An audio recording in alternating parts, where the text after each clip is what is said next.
it is time to introduce our wonderful panel for today. Are you excited?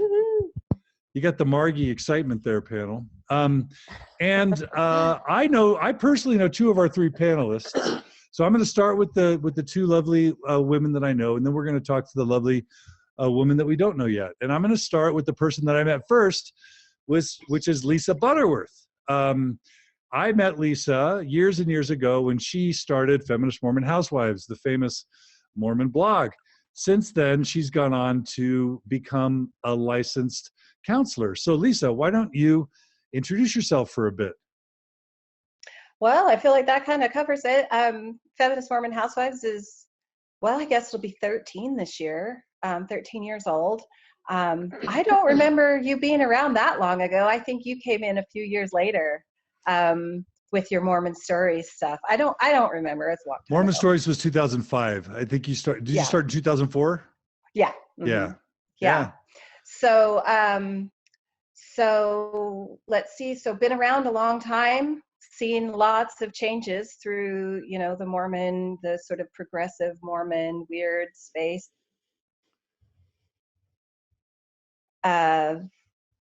Love my new job. I'm at Symmetry Solutions with Natasha Helfer Parker, who you have on here quite often. Yes. And I mostly focus there on doing sort of faith transition work with people who are going through faith transitions. And I also have a job here in Boise that I, see a different clientele here. And I like that a lot. I like it a lot. And so that was transitioning from being a feminist Mormon housewife to, I guess, a feminist Mormon counselor. Got it. And do you do depression and anxiety and marriage stuff and all those typical issues? I do depression, anxiety, marriage stuff. I do a lot of faith transition stuff. And, just because there's feminist in the title of my blog doesn't mean you have to be a feminist to come see me at all. I see a lot of really conservative people. I work in Idaho. It's not about that at all. But, and I see people on all levels of this faith spectrum, and mixed marriages where people are on different levels of belief. So excellent. So if any of our listeners are in Idaho and are looking for a therapist, especially if they're near Boise, they can look you up. Is that right? They sure can. And they can do it online too. I do online. Beautiful. Well, welcome, Lisa. It's so nice to reconnect. It's nice to see you too, John. We haven't talked for a while. Let's fix that. All right. The next person we want to introduce is Mary Mealing. Mary is one of our favorite people in the world. We met her a few years back, and she was really supportive, her and her husband, Don, on these retreats that we've been holding. Mary and her husband, Don, were the first sort of hosts for these wonderful retreats. Mary, why don't you introduce yourself a bit to our audience? Glad to, John. Thanks. And I adore you and Margi as well. John, it's a pleasure to be part of this and to be invited. And I'm sorry Don couldn't be here. He is a significant other that probably has some good comments, but I'm going to try to hold it down without him. I am from Park City, Utah, born and raised in the church, but I guess now I'm kind of an ex-feminist Mormon housewife because I, as a living, stay home and support my husband and family and enjoy doing that very much. It's a calling I would have chosen given any other calling in the world. So that's a good fit for me. So hopefully I'll have something to contribute to today's discussion. I have 4 beautiful children who I adore and spend a lot of time supporting them and my grandkids. So I'm excited to be here. Thanks, Mary. Yeah. Mm-hmm. All right. And our last guest is someone I've yet to meet. So Lisa, tell us a bit about yourself. Hi, I'm Lisa Kais. I am like Mary, I guess. My career was my 3 children, 38, 35, and 25. And I have 3 grandchildren, 11 and 2 5-year-old twin boys. And I spent most of my life in the Young Women's Program in church. So I know the 12 to 18-year-old group of youth very well. And I loved doing that while I was in the church. But the last 2 years, I had a faith transition. And so we no longer go to church. So I have 2 kids that are out of church. My daughter's husband is still very in. So that leads to a mixed faith marriage, which they've had some, ups and downs, but they're working it out. So I'm super glad about that. And my youngest son is on the fence. So that's my story. All right. So it sounds like you have some real world experience to share with us. Hope so. All right. So the way we planned today was to review just to kind of list the 3 main themes that we discussed last time, and then dive right into some new themes that we didn't cover last time. And Mary, Lisa, and Lisa, just to make sure you guys are up to speed, if you haven't had a chance to check out our first episode, we talked about 3 principles to guide your discussion of having a faith transition with your children. The first was around authority. And basically, it's this opportunity with your children to have them start thinking of themselves as their main sort of center of authority. So whether or not they're remaining active in the church or not, that's not so important. But as, let's just say that they are, let's just say that your family is a mixed faith family, some are in, some are out. Sometimes you go, sometimes you don't. When they're told what to do at church, when the bishop says this or the prophet says that, or they read something that Joseph Smith said, emphasizing with your child the idea that they can receive information from lots of sources, including their parents, but that this becomes a great opportunity to start thinking about what they feel is right, and ultimately learning to feel and think and connect with what feels right inside of them, and feeling the power and the authority to kind of decide to believe or obey or follow or not based on their own conscience. So that's principle 1 we talked about. Do you want to talk about the second? Sure. It's this introduction of a new model of intimacy. So kind of moving away from the conditional love model to more of an unconditional love model. Also with that, because you're not being judged as to, whether your behavior is measuring up, more openness, more honesty and safety as sort of the nest of the relationship. Rejoicing in differences. The goal is no longer that we're on the same page. That's not this sign of success but that there are differences within every family from person to person, and that we embrace those differences. And it gives us this great soil, if you will, to practice communicating in respectful ways and loving ways where everyone can feel safe and validated. And then lastly, this idea of building an emerging family culture. So it's not that the church provides is the only place for values or for culture, that you as a family sit down and start creating on your own. What do we love? What do we value? What are we about? And having everyone be involved in sort of the creation of your home and family, and this sort of new tradition.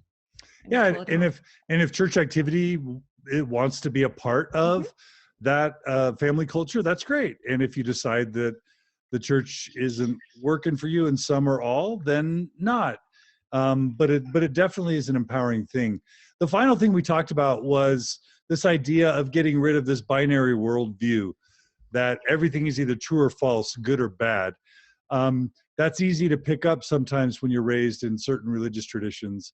And it's really good to teach a kid that Joseph Smith wasn't all good and he wasn't all bad, that the Mormon church isn't all good and it isn't all bad, that your parents aren't all good or all bad, that they are going to do good things and bad things. And again, then it just becomes a matter of incorporating some or all or none of your religious upbringing into your current and future life. So those are the 3 principles that we just wanted to touch on.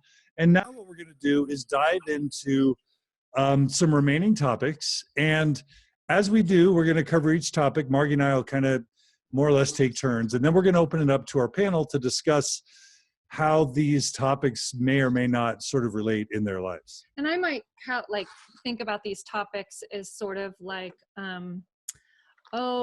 things to remember maybe as we're starting out, because this may feel a little bit different to some families that are trying it out. So these are just sort of points to remember or things to consider as you start trying to have these more open conversations where people are hopefully more able to look inside and share what they're feeling as you kind of go about this process.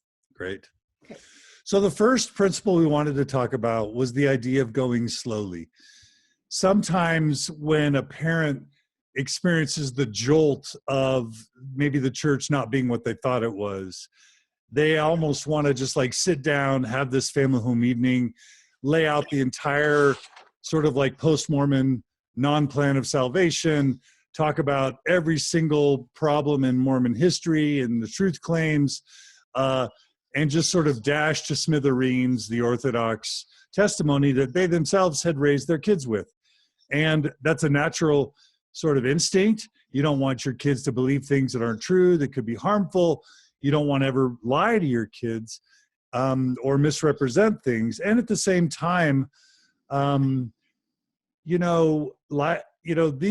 if your kid has experienced a year or 5 years or 10 years or 15 or 20 or even 30 or 40 years of Orthodox devout membership, there's no way that 1 or 5 or 10 or even 100 conversations are going to ever sort of solve or fix or unravel anything.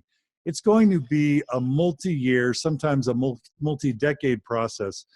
And instead of feeling like you have to sort of drop this huge bomb and kind of explode in their worlds, you should feel very comfortable to wait weeks or months or even years if you need to, and slowly and very deliberately and thoughtfully communicate with your kids. Now, Lisa, I'm going to ask you to go first, and as a mental health professional, maybe talk a bit about what your thoughts or reactions are to that first principle. Well, I like it. I think that it works well with the idea that, for everybody who's been through a faith crisis, you probably understand that there's a process of grieving that goes along with going through a faith crisis. You lose so much. You lose your sense of community. You lose your sense of belonging often. You lose your whole view of how the world works. And so the thing about grief is that it takes time. Like you can't cheat grief. Grief is a monster that will take its due. Mm-hmm. And often when we're in a place of grief, we do not hold a space for other people to grieve. And so the minute you start telling your family members about your transition process, they're going to also be going into a grief process because they're grieving the loss of feeling like you belong with them in like your united sense of familyhood, or that your eternal family. Like there's going to be a loss for them as well. And sometimes people, I feel like, will go into this idea of, I need to be authentic. I need you to see the real me. And that's a normal part of the grief process of like being like, this changed me and now I need people to see the real me. And that's part of the grief process of like making a new normal. And then like letting yourself know that the minute you start telling your family members, there's going to be a grief process for them too. And they're going to have denial, and they're going to have anger, and they're going to have like all of these things, and a messy lie is going to come at you. And if you haven't grieved yourself, if you haven't figured out how to differentiate your grief from their grief, if you haven't like done the work to like be comfortable with this new you, then holy crap, 2 groups of people going through the grief process at the same time, but grieving different things, goodness, that's a lot. So time is a really, really good tool. And I think that, it's one of those boundary things that we as Mormons often don't have a space of saying, bear your testimony right now. Well, now I need to not bear my testimony right now. Like this, like it's putting in a boundary, a safe place for you to grieve until you're in a safe place to let your family members grieve too. So that's sort of what comes to mind for me. Thank you for introducing that notion of grieving. We could probably do a full series of episodes on on grieving and what it means in a faith transition. Mary, talk about your reflections and also lessons learned from how you communicated with your kids. Thanks, John. It was interesting because when I made a few notes about today, time was my first thing that I wrote down as well. Wow. Give it some time. And it's important to have that time, I think, especially with your kids, because when you first are making the transition, whether it's now you're upset, you're angry, you are grieving, but you're also kind of excited and you have enlightenment. And it's easy to want to share that with your kids as well. To say, did you know? And what about this? And I think it's important to recognize you're there, you've come there on your own journey, but they may not be at that moment in time. And so to be careful wading in too exuberantly as well as with anger. So never use anger, grief, authority, excitement in the moment. Give it some time, and time will mellow some of these things. I know for me, it's been a few years, and I feel I have a little bit of a more mellow perspective and some distance. And so time is really, I think, crucial. And timing is also really crucial. And I think you need time to rebuild trust. When I first, my son came out to us that he wanted to leave the church when he was 17. So I've had 15 years now or so of time to see how that distilled down. And I actually had a phone conversation with him preface to this and asked him, what did we do right? What did we do wrong? And it was interesting to hear his perspective over time, because the one thing we did right was to be patient, to let him on his own journey discover where he needed to go. And in that process, he was able to discover what he said to me, something interesting. He said, because you gave me space and patience and didn't give me ultimatums or conditions, I was able to not be anti anything. He says, I'm not anti-Mormon. I'm not anti-God. I was able to explore and discover what God meant to me as an adult. So that was interesting, that just giving him that time. Of course, in my mind, as a believing member, I thought time was going to give him more spiritual experiences, more life opportunities, so he would understand the truth. But nonetheless, the time helped us both, I think. And for my daughter, I think she still needs time. She's feeling very upset. She's still a very believing and faithful member, as is her husband. And she feels I changed the rules, and I need to respect that and give time for our relationship to develop again some trust. So I think time's a good element. Very good. Beautiful. Yeah, and what's implied in that too, a little bit, I feel like, Mary, is space too, allowing people Definitely. to have a little bit of space to work through their emotions. Yeah. All right. Lisa Kay, what do you want to share? In my experience has been that the more you push, the more they want to push back. And so no matter what it is that I'm trying to communicate with my kids or grandkids or anyone else for that matter, if I push, they can get super defensive and want to push back. But if I just allow open communication, then it flows. And I think that especially as moms, nothing bad about dads, but especially about moms, because we kind of have that nurturing thing or whatever. Like, our gut usually is right about our kids, like when it's time and when it's not time, and when it's been too much or not too much. And love, I just think love always has to be the basis. We loved our kids with or without religion. We love our kids no matter what is in our lives. And if they can feel that consistency of love, no matter what, no matter where we're at religiously, I think that is super healing for the relationship as well. That's my 2 cents. I agree. And with that idea of being forceful, I think oftentimes that comes with that urgency. You have a sense of urgency that, like, this needs to be the conversation. And I think it is important with the slowly to remember, really think of it more like you're opening the door to a room, and you're going to be visiting that room regularly. There's no need to feel like you have to do it all in one big foul swoop. That it's really just opening the door to a place that was, it was closed off before, and you'll be revisiting that place and having these conversations a lot. Yeah. Excellent. Great feedback, panel. You guys are superstars. The second recommendation that we had, or theme, is be age appropriate. And so,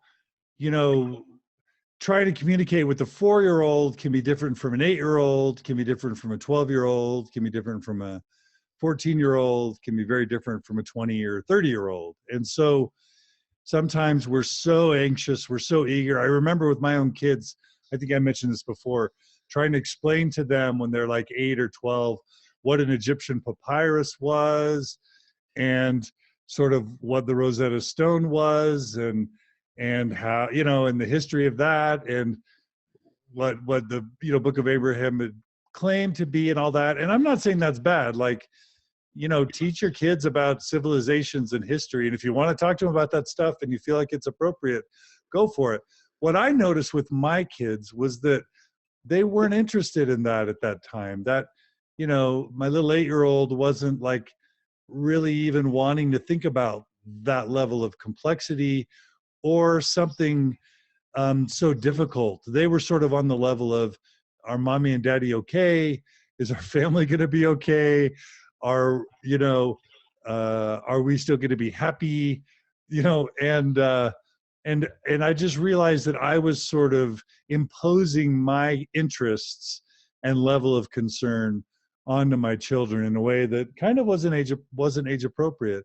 Again, do you talk about polyandry and pedophilia with an 11-year-old? You know, maybe you do, but you know, the question is, and then the suggestion is to be thoughtful about when and how you discuss these sorts of issues depending on age.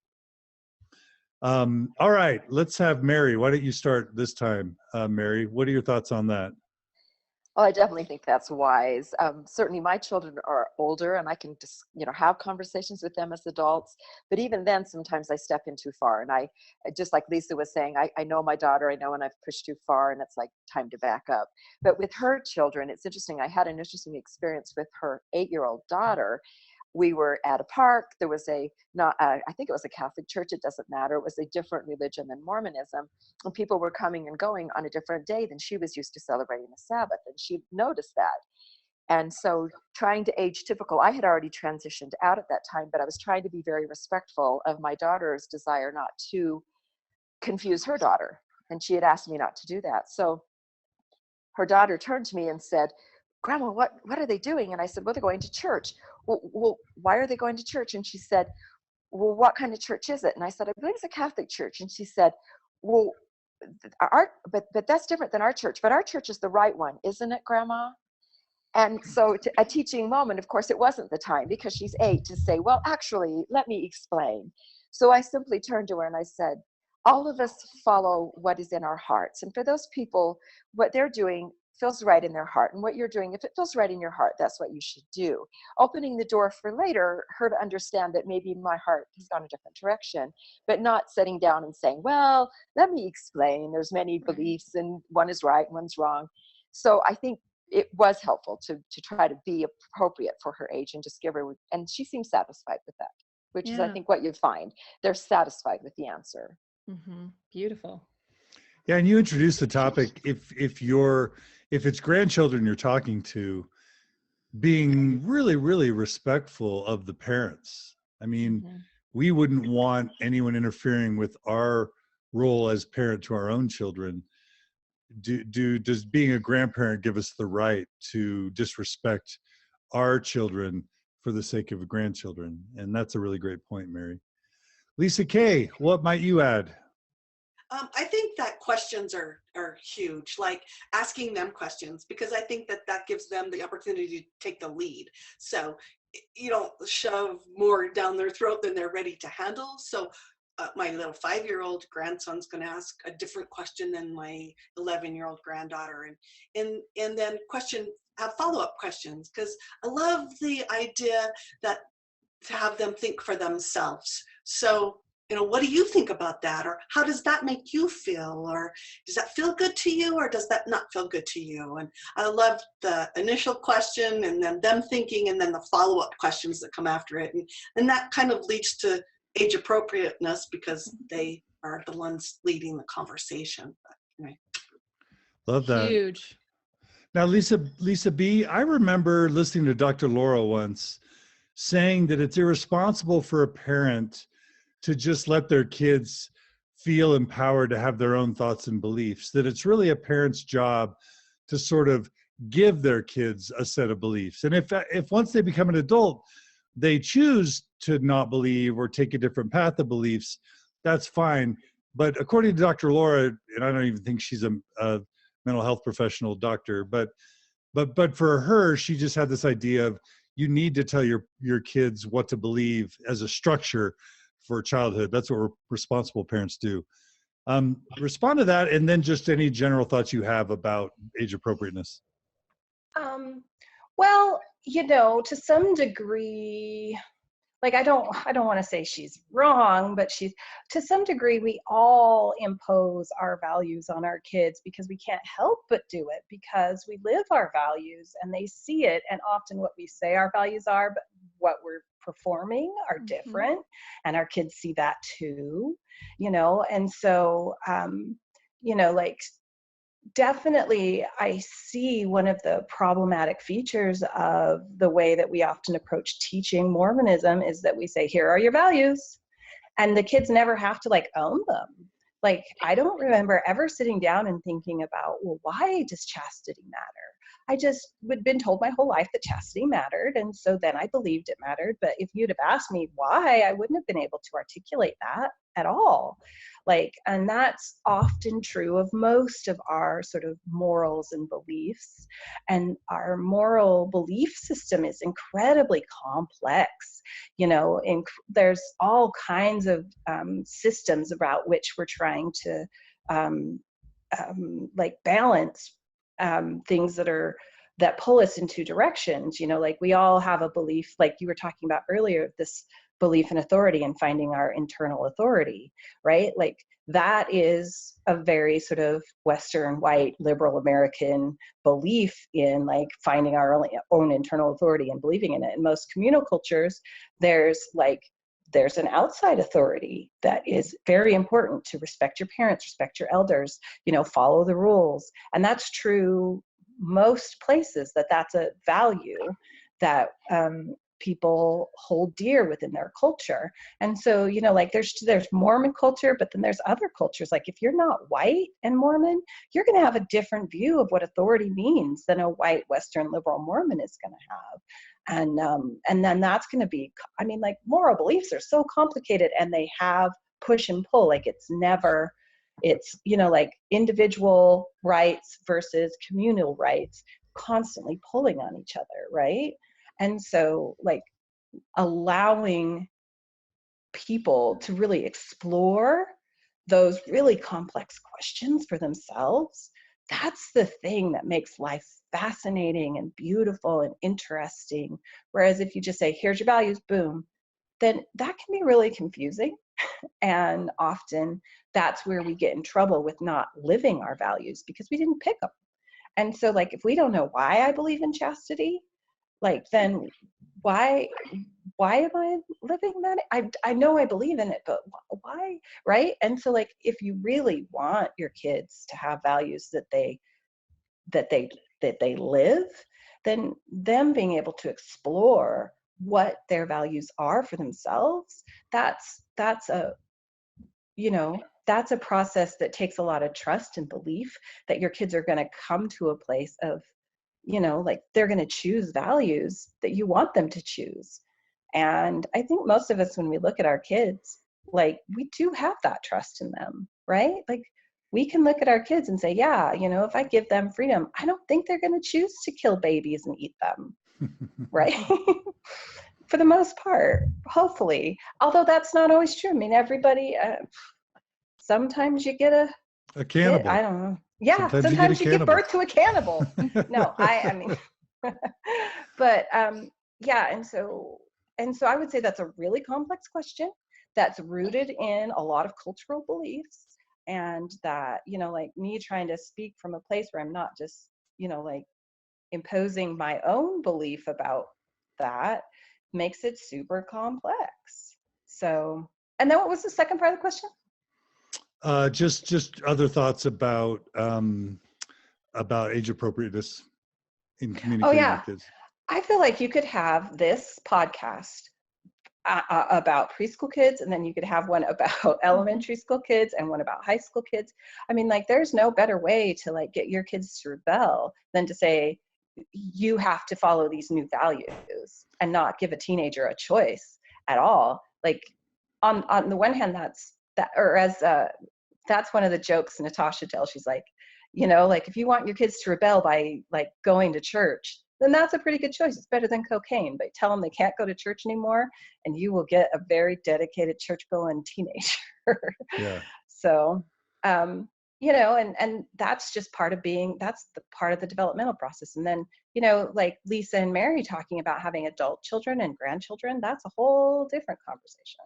Yeah. So, yeah, but I think if you root yourself in all of these sort of things to think about that you've said, that, you can just follow follow the sort of basic principles that you're laying out, and then you'll be able to figure out, what's appropriate for a 4-year-old. Great. What's appropriate for a 40-year-old. Right. I know, as you were talking, what I was thinking is how oftentimes our brains really want to go for that safe, secure, scripted, where you can make it okay. And I think so much a part of transition is realizing it's really so much as an art form. I mean, so much is like principles and trying it and looking at your child and being like, that really didn't work, worked for the other one. So we'll go back to, connecting. And it really is sort of this, it's a different mindset. It's a bit of a different world navigating after. One thing you talked about that leads to another point is it's really, really common that there's a new sheriff in town once you leave, and it's not church anymore. Church isn't the authority, but oftentimes we unknowingly step into the authority role of wanting then everyone to understand what we're going through. We tend to want to like share and have everyone understand, and it's super common, very understandable. And also something to really be aware of, as the idea is that you're actually not trying to have a new agenda, to then kind of go back to a structure that was problematic to begin with, where control was at the helm. But that really what you're trying to do is move away from that and be positive where you can, and try and have these spaces where conversations are happening, where a lot of questions are being asked, like Lisa brought up. Because I think oftentimes we get stuck in sort of sermonizing, or really in this role of telling, which I feel like it's really natural, but we really, something magical happens when you start asking questions. And that's why I really loved our format when we were mixed faith as a family. When we would have dinner after our Sabbath dinner, we would just start saying, what did you love? What resonated? And what didn't resonate? And we kind of would go around the table. And I liked that because it was a mixed bag. You could say, I found some of my values there and they resonated. And here's what was problematic, and this is why. And I found that we had a lot of our really, really great conversations that way, and really great discussions. And it all centered around asking questions, as well as really being careful not to step in the authority shoe of trying now to, and it's super tricky. I think it's tricky because we come by that parenting paradigm through the church paradigm of authority as well. And so that's another shift that happens in transition. So I was going to say the other thing. Well, I was going to say the other thing that really stands out to me with that like idea of a dinner conversation after church, and how powerful that is that it's also, I mean, it's all the things you said, but it's also about the tone you're setting, right? Mm-hmm. Like if you go in, and it doesn't matter the age of the child, but like, especially if they're little, and you go in and you put on the Jaws music, dun, dun, dun, dun, we're having a conversation about faith, dun, dun, dun, dun, like that's going to be a traumatic experience for them. But if you can make it into a casual conversation that you have after dinner, where you're just sharing ideas and sharing thoughts, then, that's a tone that's friendly and inviting, and it doesn't make like, oh, mommy and daddy are questioning the church and what do we do, and so like that tone of like friendly, open conversation is really important. Totally agree. Yes, I've Lisa. thought about that. Lisa Kay. I love that whole idea, and what I have found in my experience with my kids, and this happened with young women as well. So I found that the more fun that I had with them at girls camp, on Wednesday night activities, whatever the activity, the more fun I had with them, the more apt they were to listen to me when it came to serious times. And so I found that with my children as well. The most serious conversations we have are in a tent, around a campfire, in my bed in the middle of the night. My teenagers only wanted to talk at 1 a.m. I never got that. I'm like, seriously, why couldn't we talk at 10 a.m.? But at night, laying in my bed, they loved to talk at those times. And that was really, really a great learning experience for me. And in the more, really and truly, the more fun we had together, the more they listened to me during serious times. And then I think that they test you a little bit. Like I can remember, I can't remember exactly how old my kids were, but I remember saying, I really want to know how you feel about this. And so they were pretty honest and open, and a little bit of the conversation probably hurt my feelings a little bit. And, but I was okay with that because I knew that they would come back again. Like if I was super defensive and said, yeah, you can't say that to me, or no, you don't feel that way, or let me justify why we're doing this or whatever, but when they tested and found out that I really did want to know how they felt and that I validated how they felt, and then we went forward, that seemed like a really good pattern to set. Love that. That really brings back that idea of connection being sort of this tool versus control. The idea of connecting through fun, through, that it's really about that sacred space where you're seeing your child in a very real way versus trying to coerce or bring about behaviors that you approve of, or having them even in tune with trying to gain your approval for love. Yeah, I love that.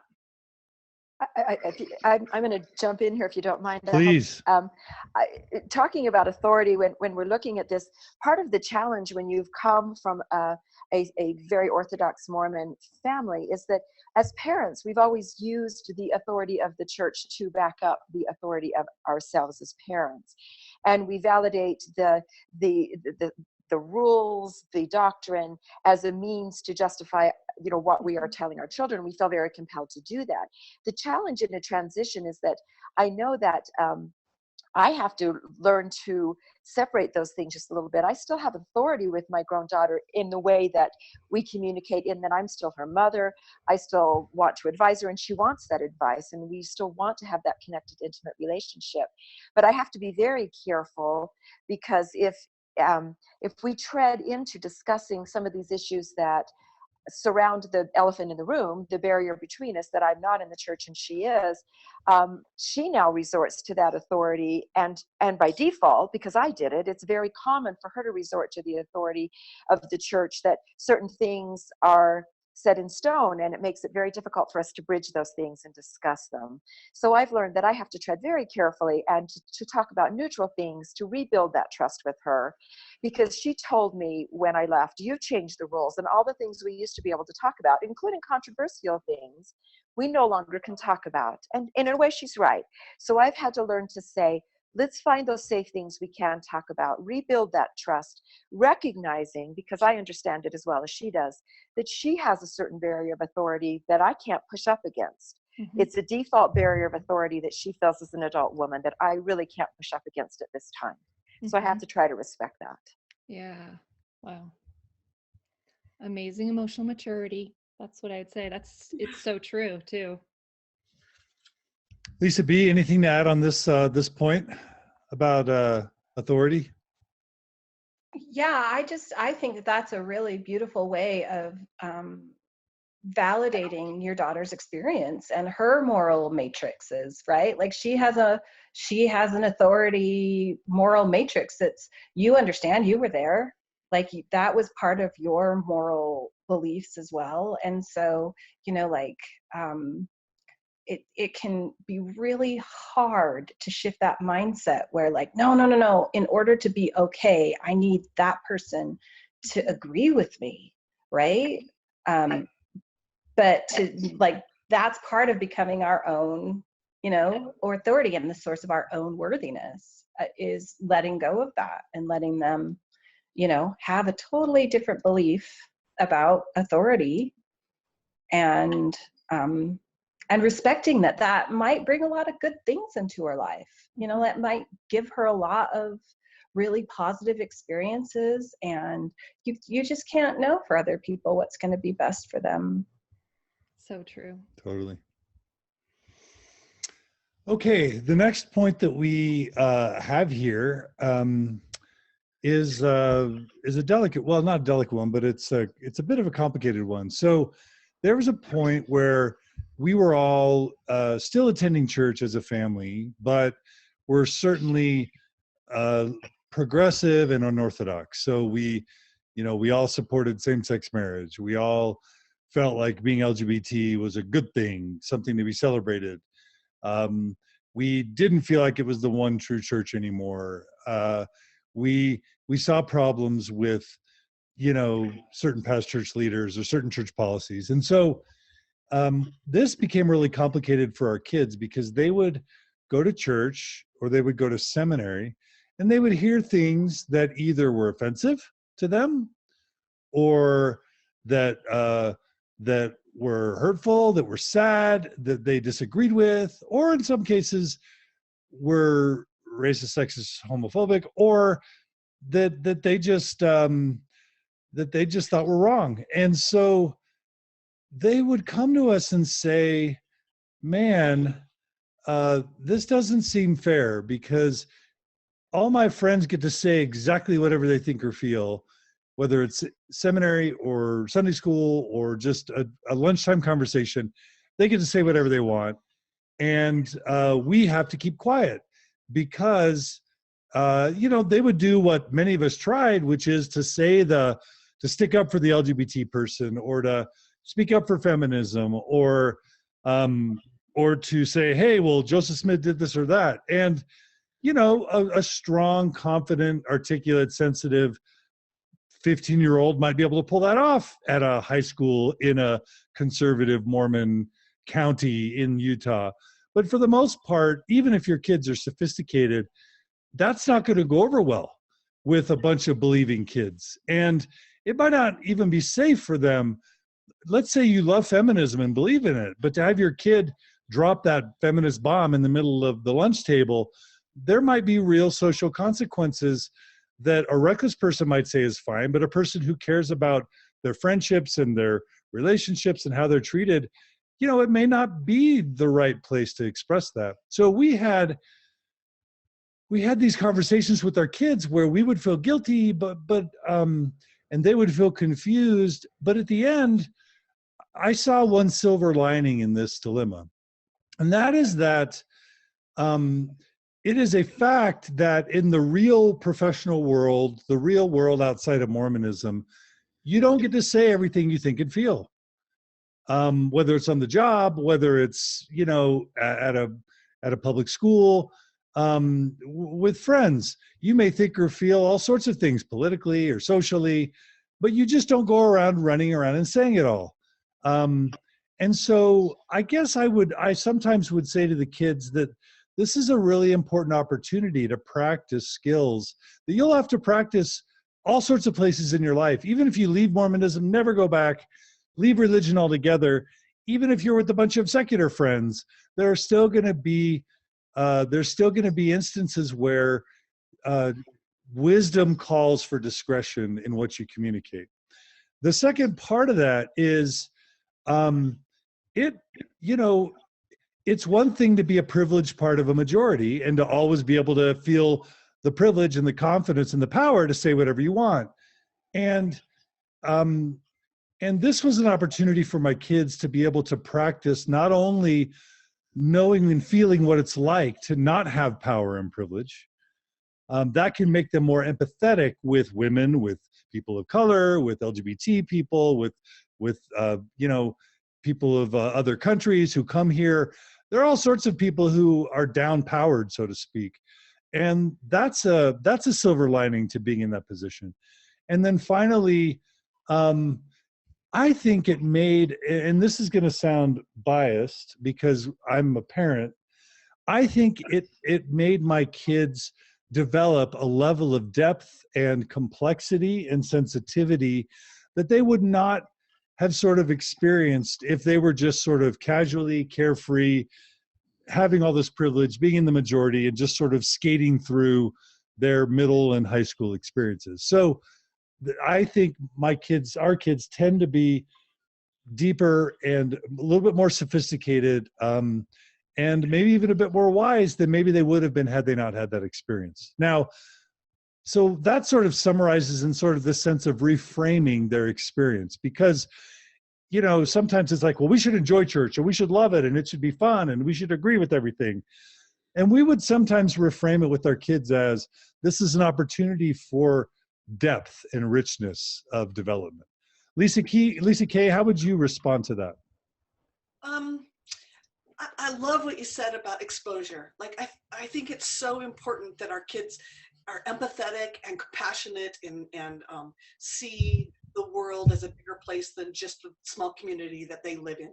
And I think that gives them so much wisdom. And I also love that they have to learn that there are times when they can't speak out, or then they have to learn that fine line in society, which is a really hard thing to do, because sometimes when you're very passionate about something, you want to have a voice and you want to be heard and you want to be understood, and all of those things are difficult. I think of like my little grandkids, and they live in a small community, and I wonder how things are going to progress from them, with a mother that doesn't go to church and a father that does. I know there are children that won't be able to come to their house and play.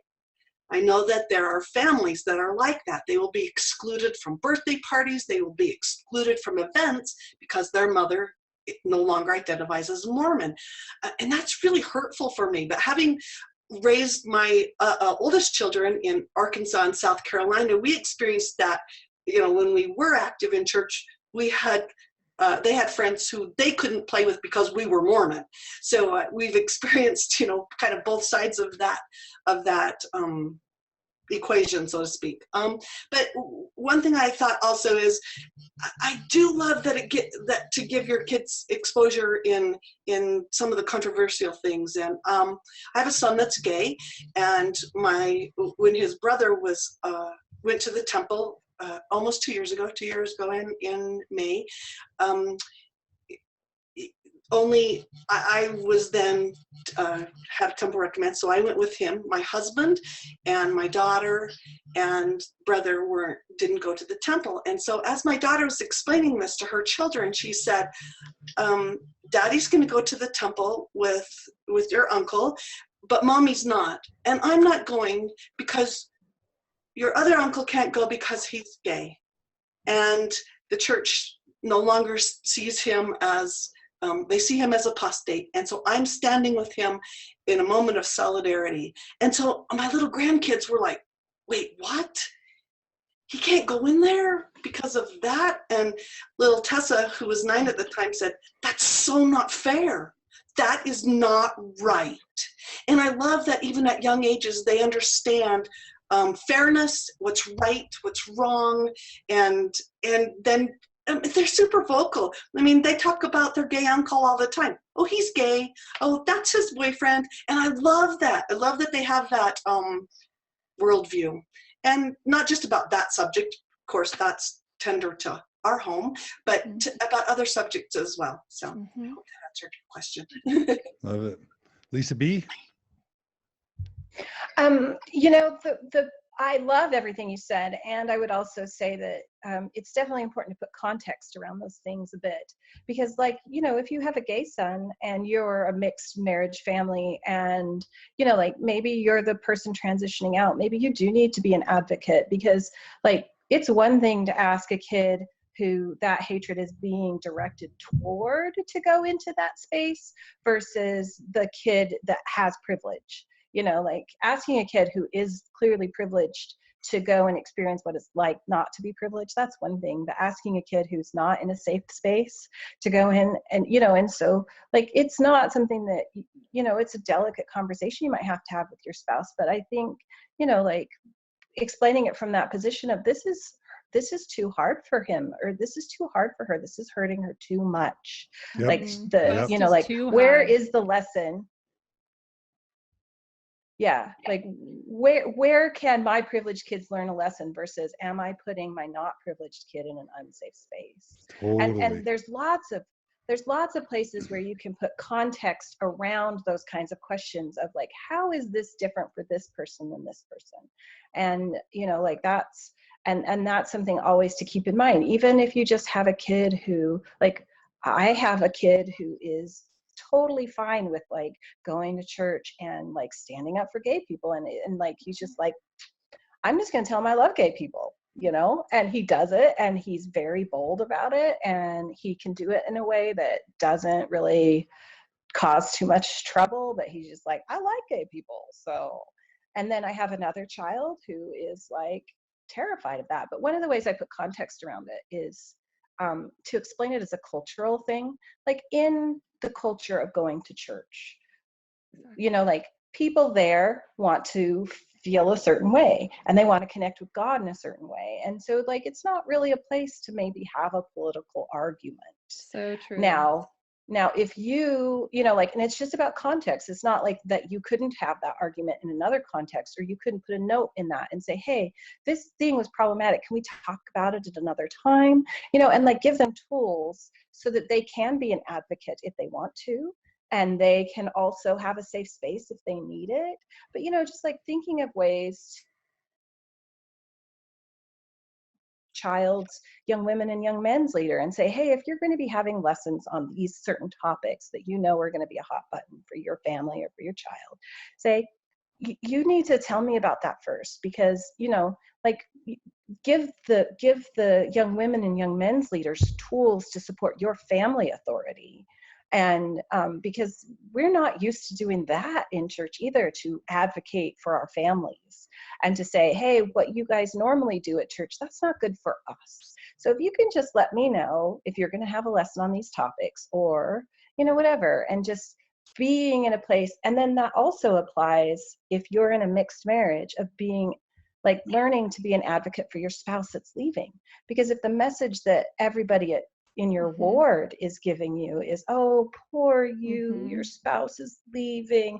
And if you buy into that, then you're not respecting your family culture. You're not advocating for your spouse as an equal partner in this. And you're not sending the message to your children and to your ward that your marriage still matters and is valuable, even if you have different belief systems. And so, you know, like those are all processes and ways of differentiating and advocating, and it can be really complex. But, you know, like if you take the context and try and like weigh the different values that you have, and then be as polite within the contexts that people have as possible, and be an advocate when possible. And then if you're not, like if you just have an angry moment in church when you yell at people, then to be gentle with yourself about that too. Because you get to be mad sometimes, like you get to like be hurt, and that's okay. Absolutely. Yeah. Mary? I would agree a lot with what Lisa has just said. And for me, it is the twofold: respecting and having dialogue with your children to begin with, so you're open to when those problems do present themselves. I know with our older son, he told me much later that he was not safe in his classes for many months before he made the decision to leave, because and he said, I wasn't bringing up controversial things. I wasn't trying to rock the boat. I wasn't trying to, you know, be the devil's advocate. I just had questions that made others uncomfortable, and my teachers uncomfortable. And he perceived that. The children are good perceivers, but bad interpreters. And sometimes we can help them interpret without giving them words. I don't think we want to necessarily be the interpretation, but I think we can help them navigate that interpretation a little bit. And then I think the other thing we can do, like Lisa said, is really be stronger advocates for our kids when they are in over their heads. I know I had a son who ended up not attending seminary, but not for reasons that he didn't want to, just because of school scheduling. He was at a different school than the other kids. It was complex, but his teacher, well-meaning, had all the children send him letters repeatedly. We miss you. We wish you were here.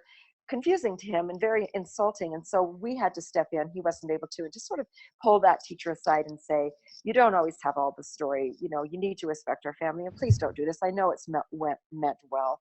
So I would agree with that. Sometimes help your children interpret in a way that is meaningful to them and respects their voice, but also sometimes step in and be an advocate for them if you need to. Yeah, I think that's super important. And even, you know, Lisa B, I think, was talking about looking at it as culture. This is the culture when we go to church. This is what the people like to feel good, feel uplifted when we go there. And I love too, just keeping a pulse on, you know, is it agitating to my teen daughter? Is she being agitated there? And if so, if she's feeling silenced in that culture, being like, how are there other spaces she could feel empowered? Just keeping an eye on sort of that balance between feeling hushed, silenced, versus also having those moments of feeling empowered in those places and spaces. And I know for our kids, it was a very interesting balance, because I think they got that church culture pretty well. And again, just like you, Lisa B, we had different children that would be more vocal and others that weren't and felt comfortable in different spaces. But for almost all of ours, we found in the world, at school, all of a sudden, that advocacy was so needed. And some of those situations were actually dire. You could tell a child, you know, another student, or I'm thinking of particularly with Maya, that her essays, all of a sudden her essays would be written, and she'd be standing in front of her class talking about, you know, really to be an advocate. Because I think there are those moments where there are things at stake, and kids can sense that it would matter to someone else, and they stand up. And then as parents, it's that, you know, way to be brave, way to have courage, way to, we stand with you, and giving that support. So anyway, it's a dance, I guess. Yeah. Okay, so next, it's a great feed in with this idea of reframing. And I love the idea also of reframing kind of, yes, there's loss and there's grief. That is a side to this process. There is also birth. There is also an adventure to this. There is discovery about ourselves as a family and as individuals in this process. And there can be some excitement there. There can be some, and within that reframing, when we talk to our kids, and again, I think Lisa B kind of alluded to this, the idea of your energy. What is your energy around sort of these conversations around? I think it's so key, because it's the thing they feel first and foremost before you say a word. And it is also what they remember more than what you said, is how they felt in those conversations. So it's a tricky piece, I think. Maybe notice, I think it's lovely to consider if you're in a multi-faith marriage, you know, sort of how you want to treat each other in these discussions. Is there tension? Being aware and maybe working that through, and how you want to respond to one another in a supportive, really open way, as well as with, I think, the kids, and just kind of keeping that anxiety that's so normal to feel, and that fear in check, and realizing while they're part of the process, you probably don't want them to be the speakers, the ones that get the time during these times, that you kind of want to be operating from a different place. So it's this idea of just being aware of your energy amidst these conversations, and how you treat each other, being of utmost importance, even more than ideas, you know, that it's how we love, how we treat people in the conversation. So does anyone want to respond or speak to that? I was going to say that what came up for me as you were talking about that is how important it is for couples who are divorcing to have those conversations with each other and make a plan, you know, because if you're in two very different faith spaces, you know, like all of the literature, it's hard to do, because if you have a lot of angry feelings towards each other, but you know, like all of the literature, all of the research on what makes kids be okay after a divorce is that you present a united front. Like you're both going to have to give you're both going to be uncomfortable. Like you're both going to have to come to a place of compromise where you're both giving up something, but that you make that plan, that you make the effort to stick to the plan. That's what's going to be best for your kids. And so, you know, and that's going to be true too, even if you're staying together, but you're just really struggling or separating or whatever is happening in the marriage. Like it's such a hard thing, but you know, like presenting a united front to your kids and having a plan together before you approach them separately, that's really important. And I love the idea behind that too with multi-faith marriage, because oftentimes one thing I would think about is too, if let's say your wife is attending and is a what is it called, believer, like whatever, and you're not, you may have a child that is, and so how you actually are talking to your wife and accepting of her and how you're treating her, that child's watching you, and they're going to feel similarly, like, will dad feel that way about me because I'm like mom? And it really is this sort of awareness of that how we treat each other is paramount, and that's true in marriage. And your children are watching, sort of, would he love me less than? And that's something we've always noticed in our children. They, even before transition, they do these what if, would you love me then? How about this? Would you love me then?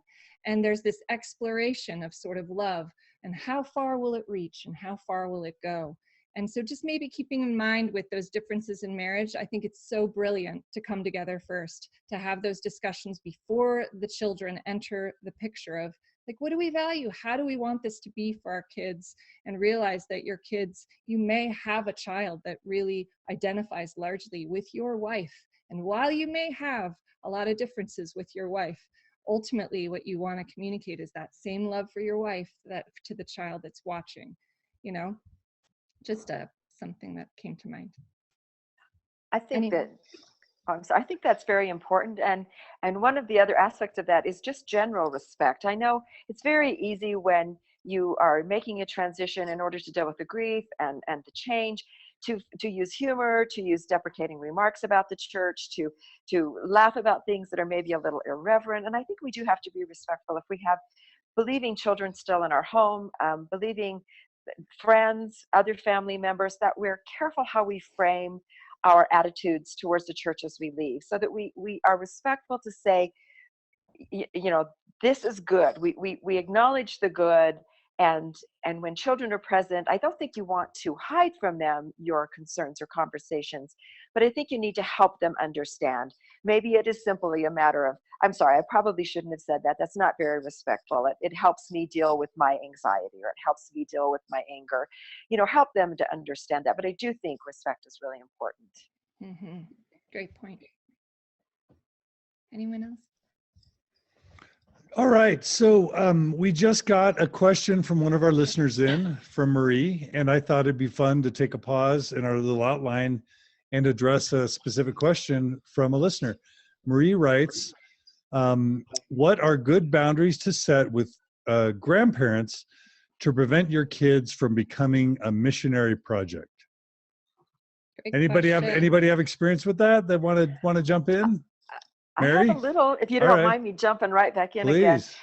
It was interesting because when my son left and married a woman who came from a very secular background, they were deeply concerned that we would proselyte to their children. And to the point that they'd, you know, in doing family planning, would they have us take their children in the event of their deaths? And they asked me directly, would you raise them in the church? And I said, well, if they're young, they'll be going to church with us, to be perfectly frank. But they were very concerned about our violating their family sovereignty. And now my daughter feels the same.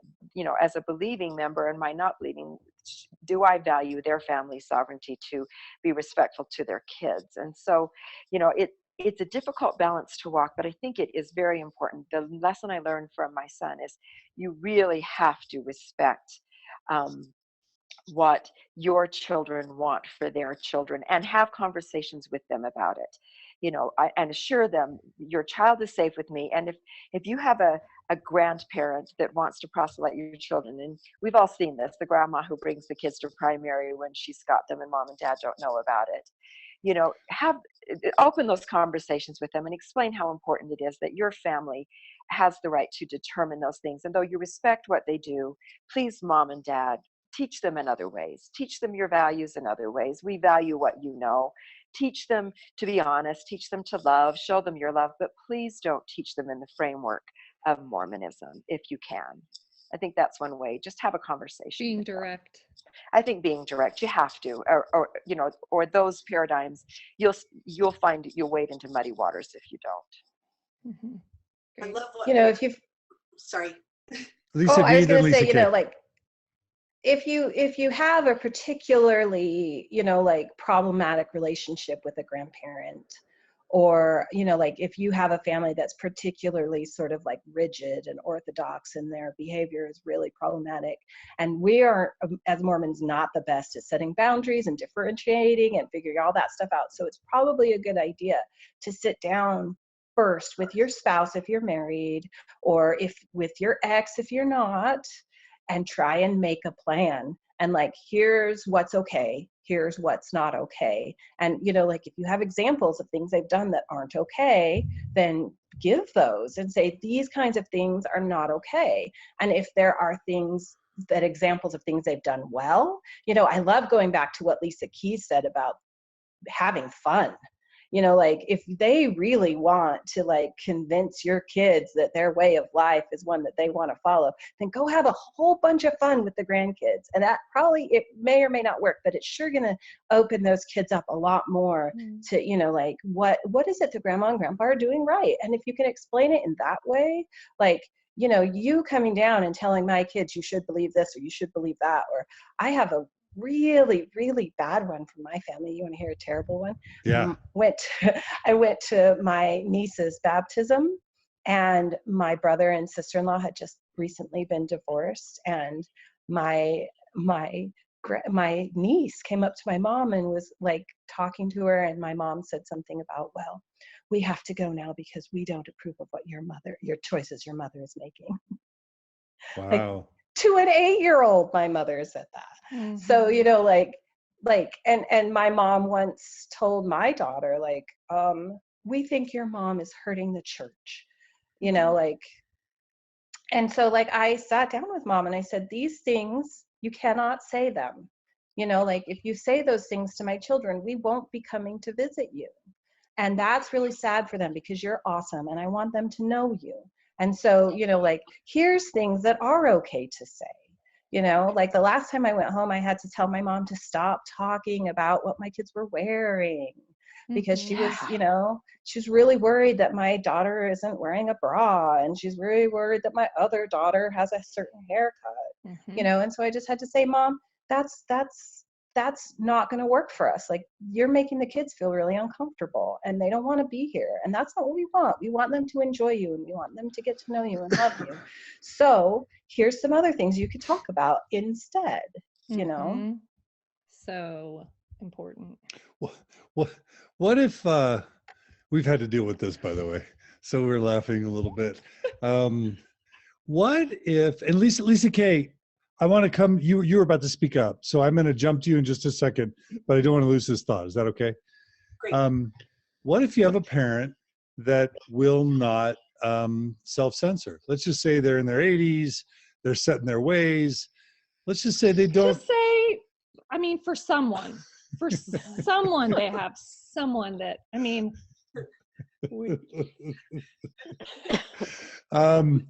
What if their parent is set in their ways and they simply won't change? They won't change. And you can have that deep, intense conversation for an hour. Next week, they do the same thing. And then the week after that, and they're not going to change. And it's important to just put in there, there is pain in the middle of that. Like, things are being said that are hurting your kids and affecting how they feel about themselves and clearly damaging the relationship. Lisa, did you want to do that one? Well, I can do that one, and then I just had a thought on the other thing as well. But yes, go for it. Go for it, Lisa. I think that's so tricky because, like, the people in our lives, they're around their 80s that are very set in their ways, and they say harmful things, and then, like you said, they don't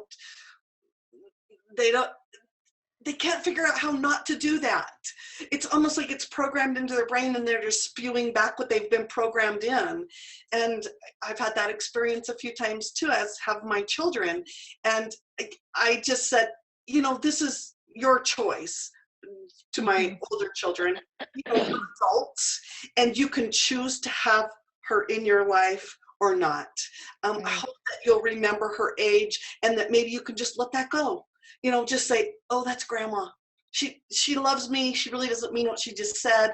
But if you can't let that go and she continues to do that, then maybe you just have to step back a little bit. Maybe you need some more space. Maybe you don't see her as often, or maybe you don't have difficult conversations with her. And maybe when she starts into something like that, you say, I can't have this conversation with you, and you leave. And maybe she could get it, maybe not. I don't know. That's that boundarying. Mm-hmm. Yeah.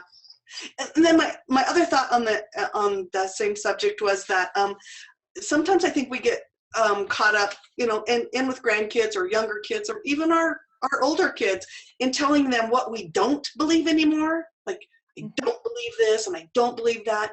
And when we can take the opportunity to teach them what we do believe, like, I found this cool thing out about science, about how you can tell the age of a rock, or how you can, so teach them more about the things that you believe now instead of all the things that you don't believe anymore. Love that. Love that. Yeah, that kind of plays into one of our other points, which was in building a family culture. And I think it's so refreshing amidst grief, or if you're feeling lost, to do something empowering.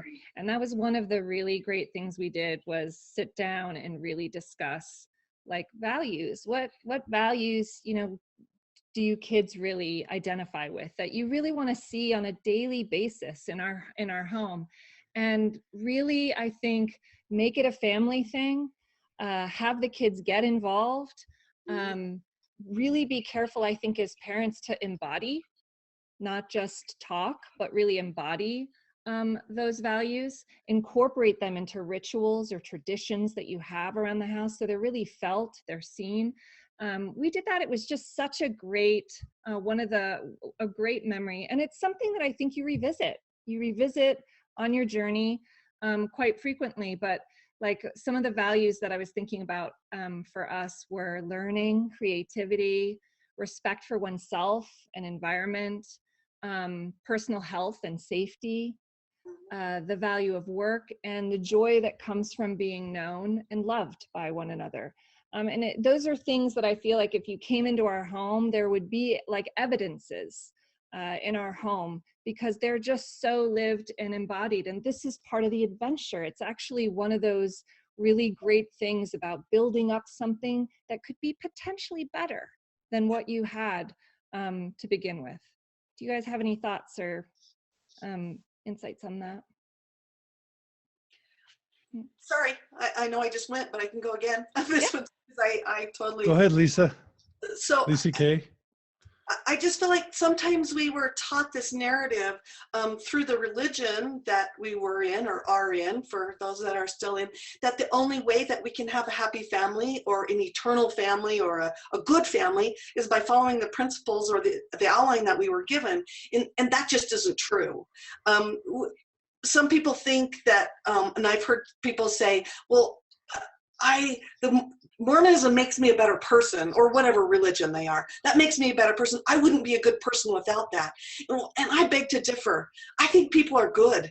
In fact, I think people are amazing as a whole, and all people are, and that we don't need those guidelines to make us good, to make us happy, and to make our children good and happy. And I think that as we help them see that and see the world as a fabulous place, that they have more goodness. And I was reading this book recently by the Dalai Lama, and in it says, and it's written by a psychiatrist as well, and he says, happiness, I have the quote. Here's the quote. Increased happiness leads to greater compassion.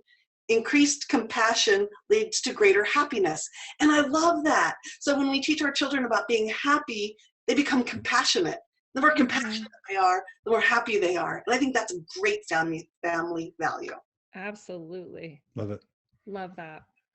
Anyone else? Mary, I'm interested in your thoughts on this, and I'm also wondering, just as a side note, how do you as a grandparent bring all the kids and grandkids together where there's fundamental faith differences between you and some of your kids and between some of your kids without that just sort of spoiling the together time? That's a very interesting question, and one that's very pertinent right now, because it is an issue that we are dealing with our children, with our adult children.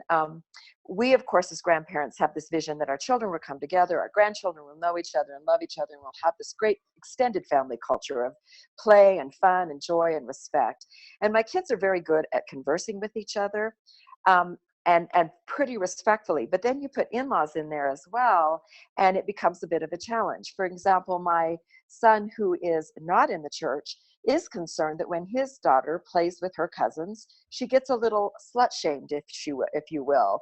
And he's For very what she wears. for what she wears, Yeah. and because the girls are young. And so one of my believing granddaughter will say, "Why are you wearing that two-piece suit? That that's immodest." Now, she's not being bad or judgmental. She's just repeating what, of course, she's being taught. And that teaching isn't taught to her so that she'll be judgmental. We all understand that. But my son is very hesitant to have his daughter play with my daughter's children, and that hurts me as a grandparent. So I try to use some adult wisdom in explaining to them, but it is a challenge. And I won't say that I have all those answers. I wish I did. But the one thing we do try to do when we're together is to try neutral ground that we do enjoy. So we do play. We try to keep those kinds of conversations and experiences to a minimum. And then I do try to interface as the mother in the middle, the grandmother in the middle. I know each of my children very well. They don't know each other as well as I know them. And so I think I can be helpful to give them wisdom. I try to. But it's an ongoing problem, and I expect it will get worse as they get older in some ways, and I hope better. But it is a challenge, because I have one daughter who's believing. She told me now when we left, I'm the only member in my family. Her husband's the only member in his family. So we took what was a strong Mormon family identity that she had away from her. And she's grieving that as well. So I try to be respectful of that grief and understand she is sensitive, extra sensitive, and try to mitigate that with knowing each of my children. So it's time. Again, it's a future I hope to navigate better. Mm-hmm. From a mental health perspective, like we know that you need like 10 positive sort of relationship building experiences to every one sort of difficult conversation. And so that's something to keep in mind as well. Like, how can we come together at those places, like Mary was talking about, where we have common ground and we like to play here together, and do that about 10 times more than we have a hard conversation about, like swimsuits. And that's difficult to balance, but it's kind of a good, thing to shoot for. Yeah, that makes sense. And I also do find, if you don't mind me just saying one quick thing, I have to be careful that I don't violate each of their sovereign rights as families. I don't say to my son, "Well, she's wrong. I can't believe she does that," and go to her and say, "Yeah, I have to try to be that person that says, well, I respect what they're doing, and at the same time, I understand your concerns," because I think that they need to, respect is very important, I think, in those situations. Yeah. So tricky. All right, we have another a question from a listener. Melanie writes, how to deal with belief transitions with children when you still attend church but don't believe. So have any of you attended church as a non-believer and have any experience with how to navigate that with children? I could imagine a child could be saying, "This is confusing," all the way to, "You're being hypocrites. I don't understand." I remember our kids at times saying, we would have these big debriefings at dinner after church, and it would cause a lot of like stress. And they would say, "Why are you doing this to us? Why are we going to church if all we're going to do when you get home is like have all this drama? Why don't we just stop going?" And that was just one moment in time. I wouldn't say that's how it always was, but any tips from any of you on Melanie's question? Yeah. Mhm. Yeah, and I don't have that situation, but it is a hard question. I've seen friends go through it. I know that one thing that came up in the episode, the first part of this, talking to your children, was the idea that if you have a believing child, can you be willing to go with them? Can you be willing to sit with them? Just as how would you feel if a child left? How would you feel if a child joined another faith? All of these are issues that you have to respect your child and have conversation. But again, I think you have to be careful that you don't minimize that decision either. If they are believing and want to be part of it, that if they have moments where they're getting an award, if they're having an ordination, that you come with them. You don't have to say, I agree with what you're doing. I'm so proud. God's so proud of you. But you can say, I'm happy that you're happy. I'm happy that you're enjoying this, and I want to support you. I think that you can do that for them. Mhm. Or I I'm admire kind of you. I admire you for following your own beliefs, right? And what's Right. important to you. Yeah. Right. Lisa B. I'm wondering if the way that the person asked the question, if they're asking the question about like if you haven't yet sort of come out to your family and they ask you questions, like if you're going to church with your family and you're not ready yet, you're taking the time to And figure it's out that brand new. process. Yeah. And it's brand new, Okay. and you're going, and then they ask you questions like, how do I answer questions when I'm not ready to answer questions, right? And that is a hard one, right? Like because we sort of do have a culture within Mormonism of answering directly the questions that people ask you about your faith journey, like, bear your testimony for me, Mom, or what am I supposed to believe in the afterlife, or tell me what's true, Mom. And if you're not knowing what's true or not, but you're also not sure how to answer the question in a way that's real for you, it's really valid to say, hey, you know what? I'm not sure what I think about that right now. I'm sitting with that question, and I'm not sure how to answer that. Maybe let's go talk to your dad, or let's go talk to your mom and see what they have to say. Or, say, hey, can I think about that and get back to you in a little while? And then that can give you some time to think of a way to answer that's both true to yourself, but not like burdening your child with all of your drama that's going on inside of you right then. And also maybe to come up, like if you haven't come out to your spouse yet, like if you're still sitting with all of that, and you can kind of think through that, like, when am I going to be ready to have that conversation? But it's okay to put bookmarks and things and to say, I don't know, and to say, hey, that's a really important question. What do you think? Mhm. Or, Right. and and lob the question off to somebody else, or Mhm. so that's also a good thing to sort of think through, like, Yeah. what do you think? Yeah. What are ways that you can respond that can give you some time, let you have boundaries, let you have space, and respects your process? Yeah. What do you guys think about the idea of, I remember a friend once told me, look, I don't believe it all anymore, but it's a good way to raise your kids. And so I'm just gonna raise them as members. I don't want to take their community away from them. I want them to have a belief in something. So that's just what I'm going to do. And I'm going to just play the role. How does that land on you guys as a perspective? Knowing that we're not wanting to be judgmental of other people's paths, but any reactions to that?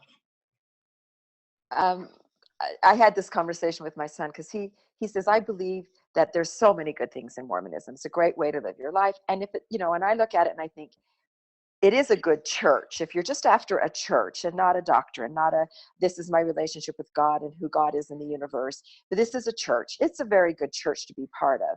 That being said, I do think that one thing that helps when you have some perspective in transition is that there's some dangers also inherent in Mormonism. And I think we have to find ways to mitigate some of those dangers. For example, I have granddaughters. I'm very concerned about mitigating the dangers of being raised in a very patriarchal structure. I don't want them to think they're less because they're girls. And so without stepping on my daughter's toes doctrinally, I do feel I have to mitigate some of that, that I can respect her desire to go to church, that it's a good place for her and her family to be as a church. But I do feel I have to strengthen her daughters to understand you are no less. And there's ways positively to do that, but I do think we have to mitigate some of that. Lisa Kay. Also, I think that if church is a healthy place for them, then maybe that's okay. But sometimes church isn't a healthy place for our kids, especially if our kids are LGBTQ. The church can be a really, really harmful, unhealthy environment. So I think you have to be like very mindful, because I'm so mindful of that community and of the suicide rates and of the attempted suicide rates, of the depression, all of those things that come along with that. And sometimes I think that there's a new generation of Mormons, the cafeteria Mormons, so to speak, so they can pick and choose the things that they want to participate in and the things that they believe in. That wasn't the generation I was raised in. It was true or it wasn't true. Joseph Smith had a vision or he didn't. I mean, it was very black and white. So I think if you don't believe and you can still go and be that cafeteria style, and that you make sure that it's not harmful to anyone in your family, I guess, different paths for different folks, but Sure. That didn't work for me, but Right. for other people, I can see how it could. Mm-hmm. I think too that, like church experiences vary so broadly based on like where is your ward and what is your family like? Like, was your family sort of embedded in this very rigid kind of Mormonism, or did you drink Diet Coke sometimes and it was more loosey-goosey? And the same with your ward, like if you have a ward that brings Diet Coke to the ward assembly, then ward activity, then the chances are good that you're going to have a ward that isn't going to, be too hard on your kids who have a different haircut or who are LGBT, depending. Like it really, really, really depends on the situation and the context and the family and so many things, and the kid themselves, right? And so, like I would say to that person who is saying, hey, it works for me, I want to do this, it's a good place to raise kids, I would say, well, how's that working for you and how's that working for them? And that's all I would say. Like if it's working for you and your kids and you're actually happy and you feel like you belong and your ward is supportive and you feel seen and heard and you feel like your needs are being met, then yay, like do what you want. If, however, it's not working for you and you're coming home from Sunday school every week feeling really pulled down, feeling like hurt, if your kids are crying after church, then I would say maybe reconsider, like think that through, like there's not a right answer to that. Sure, absolutely. Margi, there's a sort of a closing point. We're kind of reaching the end of this talk. We just got a really good question from a listener, but Margi, I'll read this question while you go ahead and speak one point that we kind of feel like is maybe one of the most important points we have to share. So the last sort of thing to consider is the idea of embodiment. And that it's like the good news and kind of the bad news, really, where it's the idea that what you model is always going to trump what you say. And so that kind of can take some of that pressure off to sort of have everything feel like wrapped up and neatly with what you say. And then it's also kind of the bad news, truly, because those things that you really do talk about or your kids are watching, and they really, I feel, are sort of, it's that symbiotic kind of thing where they are looking at you to say, are you doing those things that you say you value? And anyway, so that is just something to keep in mind, that it takes work and personal growth, and the idea is to be the things that you talk about more than talk about the things that you think are so important to be in life. So yeah, and just really quickly, it's pretty common for someone who's lost their faith to get really angry, to get really excited, to want to share, and what they forget is if they're mean or if they're disrespectful or unkind or just angry, that speaks louder than what you're saying. That makes much more of an impression on people than any truth or point of righteousness or point of, equity or equality or social justice. If you're a social justice warrior, but you're mean to your spouse and children, are you really a good representative of the cause that you're advocating? Are you going to be convincing? Are they going to pay attention? Or are they just going to tune you out? And so I think being, they always say, who you are screams so loudly in my ears, I can't hear what you're saying. And I think, is that kind of what you're saying?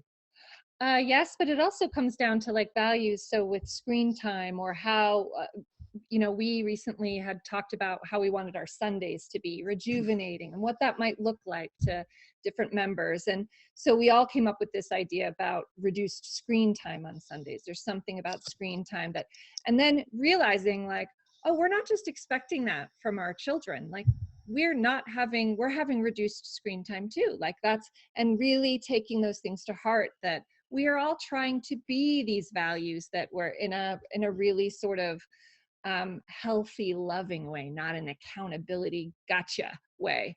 But I was going to say something really quick about anger, just to be clear, because I think anger has its place in grieving.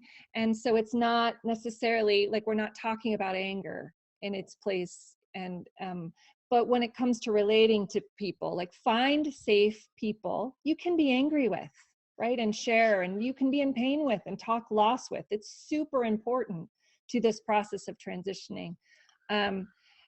Just don't allow that to be sort of the mode of communication with those who are still believing that that's not the place.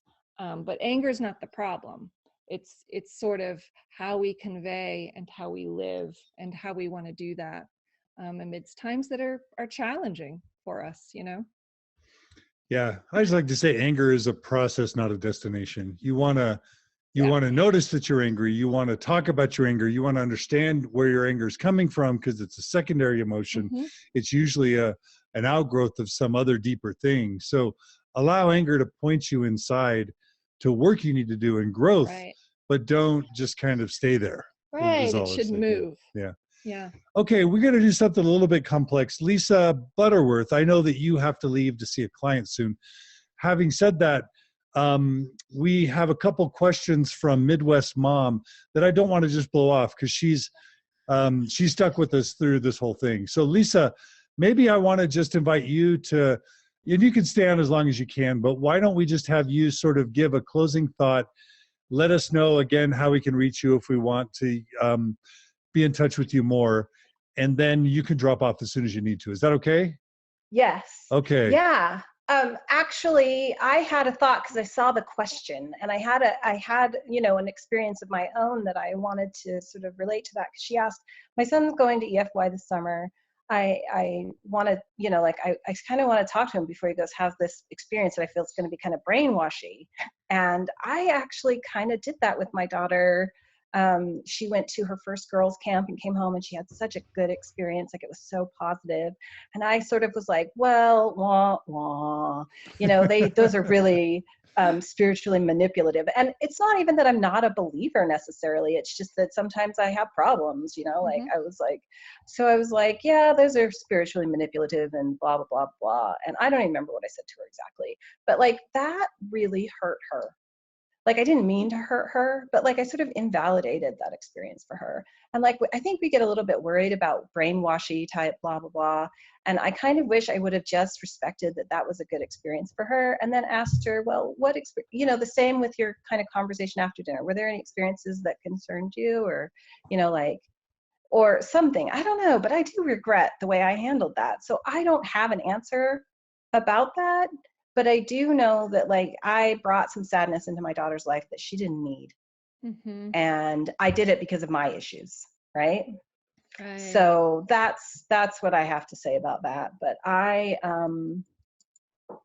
have to go. And tell our listeners how they find you if they want to seek out your services. Yes. I am at Symmetry Solutions. And I work with Natasha Helfer Parker, who also is on here quite often. And so I do online counseling, or if you're in Boise, you can come see me in person. Perfect. Well, Lisa Butterworth, it's been Thank so you. wonderful to have you on. Thanks for joining us. Thank and you. Keep up the good work. We're grateful for all you do. You too, John. All right. Take care.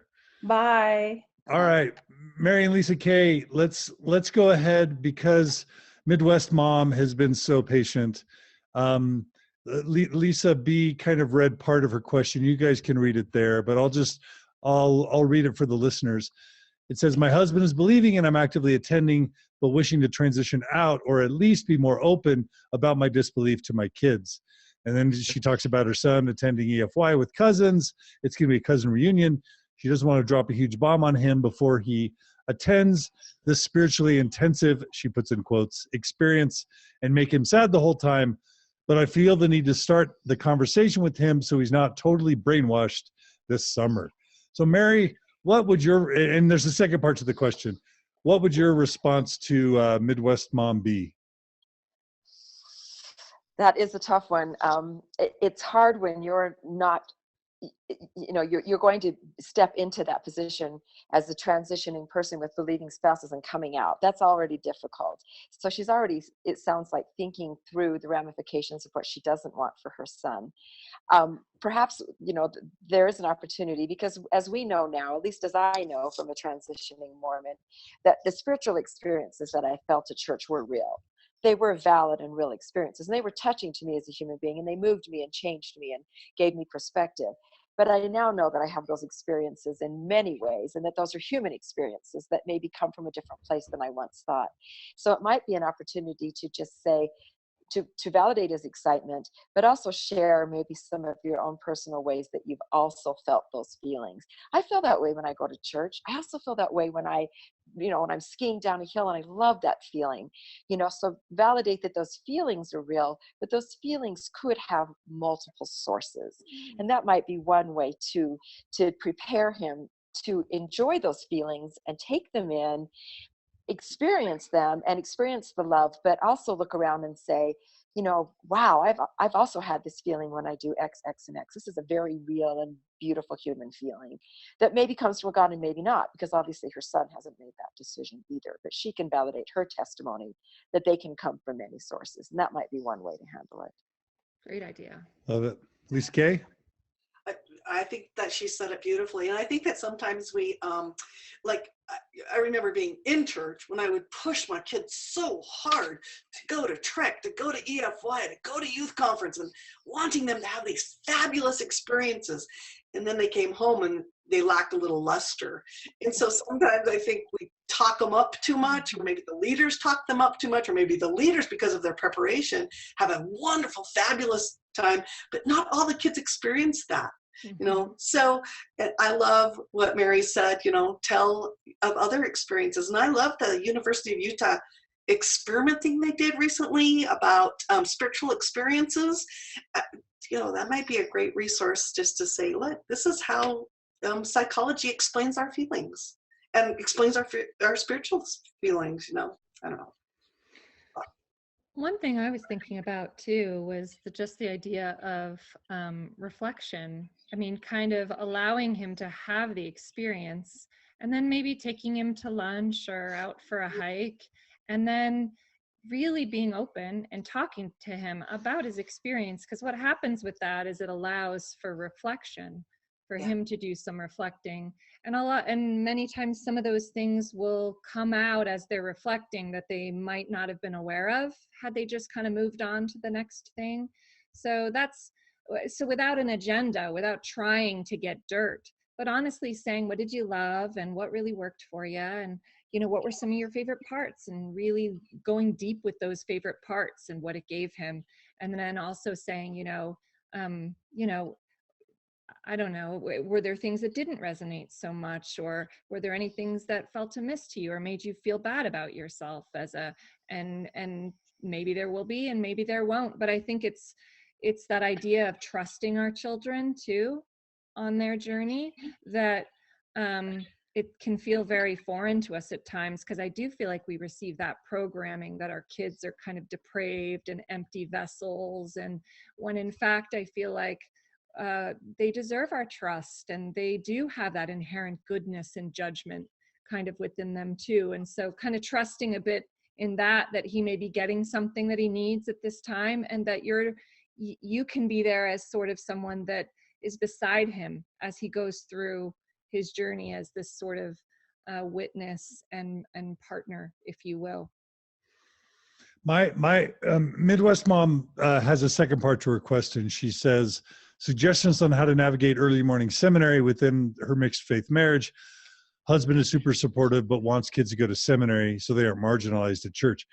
And I'm going to give the same answer to both questions, and it's going to reflect a lot what's already been said, Midwest mom. And that's just that my advice to you would be, don't worry. And this is just my opinion, but as far as churches go, most people in the world go to a church, honestly, or believe in some religion. And as far as churches and beliefs go, it's hard to imagine, and this is going to be controversial for some, but I think the Mormon church is generally a great place. I think generally they have leaders that mean well. I think generally they have good outcomes with a lot of different sort of dynamics.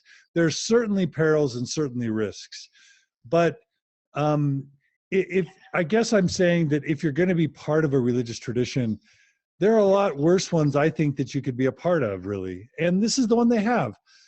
On the flip side, you mentioned at the beginning of your question that you're not totally yet out to your kids. That's going to be the moment. That's probably going to be one of the most impactful moments of their life, when you come out to them and say you no longer believe. And that's when things really get real. And honestly, until that conversation happens, a lot of the things you're going to say to them, they're probably not going to fully get what you're talking about until they realize, wow, mom doesn't actually believe this stuff anymore. Oh, mom's not always going with us to church. Oh, mom's not at my temple marriage. You know, that's gonna be like an earthquake compared to any conversation you have to them. So that's sort of step one. And don't rush. Have that conversation when you feel like it. But the other part that I'd say is the biggest thing you should probably be thinking about is what comes after that. Because if you continue being this wise and loving and caring and committed and connected and devoted mom to your kids out of the church, that's going to be the most powerful thing of all things. There's nothing you could say, no conversation you have, pre or post DFY, pre or post seminary, that's ever going to be as powerful as the life you live as a no longer believing mom. And that's not to put this huge pressure on you, because kids can do well with or without believing parents. And a lot of it's going to be up to all these factors you can't control. So, and then I do, Natasha, Lisa Butterworth mentioned something that Natasha Parker said, which is something that I have been telling participants at workshops and retreats for years, which is, if the worst case scenario is that your child becomes an Orthodox, believing, committed, devout Mormon, who generally tries to live a happy life, healthy life, who generally tries to be a good parent to their children, who generally tries to make the world a better place, that's not the worst. I would submit that's not the worst case scenario. So don't worry. I think as long as you're a loving, connected parent, your kid's gonna do as good as they can do, and you will have done the best that you can do as well. Great. I was going to add too, I love that. I was going to say, in this space, I think it's really natural to feel like these decisions are really big and impactful. Do or die. Yeah, and there's this anxiety and this real sense, and I feel that. I get you so much there. And the only thing that I was thinking about in reading your question is, what does your child think? Maybe this is a great thing to talk with your child that's seminary age about. Do you want to go? Do you feel like it will help you? Do you? And kind of open it up where, again, it's about their journey. It's about them connecting to their inner voice as they go and what might feel right to them. And having it be more, less anxiety about the actual decision and more about the opportunity to connect with your child as they live to kind of tap into their kind of inner resources and try to make those decisions that feel right, and then be there for the child along the way with the seminary experience and tap into that and how it's working and how it's feeling. Love it. That's my 2 cents. All right, so we've reached the end of this episode. We've gone almost 2 hours, and it's been a great conversation. I feel like we've covered a lot of the main topics between this episode and the previous one. Parents have a lot of good things to think about, maybe some extra tools to consider when they're speaking with their believing children, or just their children who are transitioning, either one. If it's all right, Mary and Lisa K, we're going to have each of you kind of give a closing thought as we thank you and bid you goodbye at the end of this episode. So Lisa K, why don't we have you start? Give us a final thought as we close, and then Mary, you'll go next. Okay, great. This has been a pleasure, and I admire all the work that y'all do, and just I'm so happy to be a part of it. So thank you for inviting me. Thank you for letting me be a part. I guess my closing thought would be that I just love is always the answer with your kids, with anybody. Love, love, love, love is always the answer. And I can remember feeling this great pressure when I was a mom in the Mormon church, trying to be the perfect Mormon mother, and trying to push my kids to have a testimony and push them to do all the things that I thought they should be doing, and shove and pull and mold them however I thought they needed to be molded so that we would have no empty chairs at our table in heaven. And that was always worrisome. It was always on my mind. I always felt like I wasn't enough. I always felt like I wasn't a good enough mom. I wasn't faithful enough. I wasn't doing all the things that I needed to be doing for all my children to be there, and my husband. And that was very difficult for me. And then when my shelf fell and I quit believing, all at once, I was all right. I was an all right mother. And I no longer gave the church the authority, or any leader in the church the authority to say that my family wasn't going to be together. And I don't know what that looks like anymore. I don't know. I'm hopeful that there are families after this life. I hope so. But when that authority fell, and when I didn't have to push and shove and mold, we just blossomed, and we were great before, but now we're greater as a family, and there's so much love and so much respect and so much care for each other. So in or out, just don't push too hard, don't mold too much. You're doing great. You're great just how you are, so keep up the greatness. Love it. Thank you, Lisa K. Mary. Gee, that's hard to follow, Lisa. That was beautiful. And I really a lot of that resonates with me as well. That's been the joy of transitioning, is waking up every day and saying, what great possibility does my life hold for me? And I want that for my family. And at the same time, I want to still be that guiding presence and life in the lives of my children and my grandchildren. And so the thing that I think I would like to just say at the end is just, where we started, kind of give it time, be patient, be understanding. I've had to learn that I'm going to have to accept some things that I can't control. I can't control that my granddaughters probably will look at Don and I as though there's something wrong with us, that we made a decision that was wrong, and that's not their fault. That's the paradigm that they're in. And I'm okay with that, because then I will redouble my efforts to make sure they know they're loved, they're cared for, that I still have great things to teach them and offer them, and they're the most important things in my life. So I think that's where we double down and do that.